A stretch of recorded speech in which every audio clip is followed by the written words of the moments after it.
سائل يقول: زوجتي حامل، أمرها الطبيب بترك الصيام، فهل يجوز لي أن أتضامن معها وآكل رمضان؟ تضامن معها وتأكل رمضان، فهل يجوز لي أن أتضامن؟ السلام عليكم. الشيخ شمس الدين الجزائري، وسؤال غريب وأول مرة في التاريخ باش نسمع على نوع جديد من التضامن بإفطار شهر رمضان معها وآكل رمضان وأقضي بعد ذلك. يا أخي الله يهديك، أين عقلك؟ أين عقلك؟ زوجتك حامل، خلاص اتفقنا، الطبيب أمرها أن تأكل في شهر رمضان. الزوجة الحامل واضحة جدا، الطبيب أزج لها أنها تفطر شهر رمضان، وكذلك في الشرع واضحة. ربي سبحانه يريد بنا اليسر لا العسر، ومن بعد ترجع ليمتها ثم.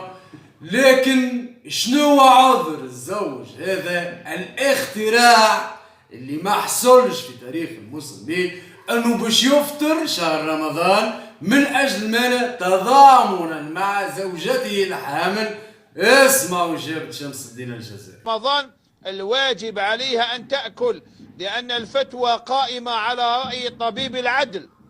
وانت كيف راح تاكل تاني كنت حامل؟ الله يهديك ويتوب عليك ويغفر لك. كيف تتضامن معها؟ الضامن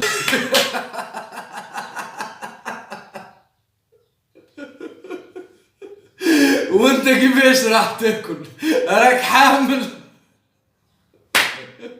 الزوج ما عندوش حتى عذر اللي يفطر شهر رمضان. صوم وسكر فمك وريد، ما فماش تضامن بإفطار شهر رمضان.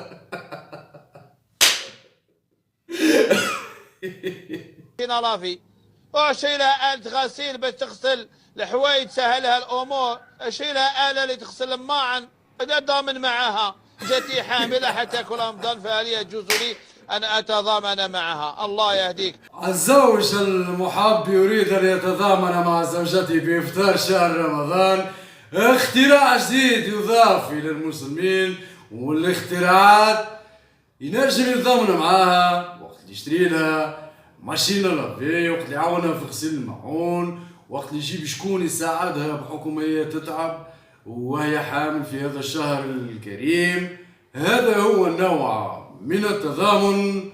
لكن إفطار شهر رمضان كنوع جديد غير معروف لم يخترع بعد من التضامن، هذا أول مرة نسمع به. كان هذا فيديو اليوم، يلا إلى اللقاء.